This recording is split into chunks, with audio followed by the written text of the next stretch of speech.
气象局针对金门澎湖继续发布陆上风台警报哦，沿海风影会阁真大，毛可能会有12级的强阵风。目前高雄到金门的航班全部拢取消，金门嘛传出讲有变电箱爆炸，有将近8000户失电哦。澎湖的灾害风的通报嘛有上百件，嘛传出讲澎湖西屿的外湾渔港哦有真侪船仔冰船。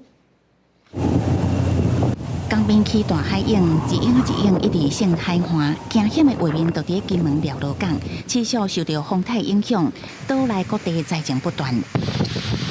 路树倒的倒，歪的歪，就连金门总兵署8年的青仔树嘛倒去，工地围篱嘛吹甲倒去，大型招牌看板嘛落落来到地面，当地透14级以上的强阵风，有骑机车的人冒险出门，牵车都无真在，看到风雨真强，嘛传出变电箱爆炸。 消防甲台电人员赶到现场，紧急断电抢修。金门停电户数搁再扩大，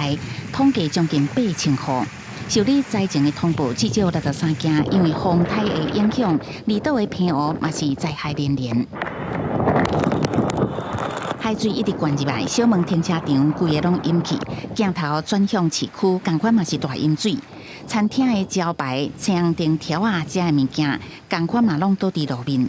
行入要巷仔路，规个石壁嘛拢倒去，店头玻璃门嘛吹歹去。我们先从马公市区里面有路倒的，或者是有招牌倒的，会影响到交通的安全的，我们先把它排除。 澎湖出现12至14级的阵风，包含建筑物毁损、铁线落，相关的灾情通报已经将近100件，也有人走去钓鱼，去哦海涌卷入海中，嘛失去呼吸、心跳，互警消抢救。若是风台影响金门、澎湖离岛真大，考量到气候因素，国内线规个航班为高雄飞金门全部取消，敢若飞高雄到澎湖。记者综合报道。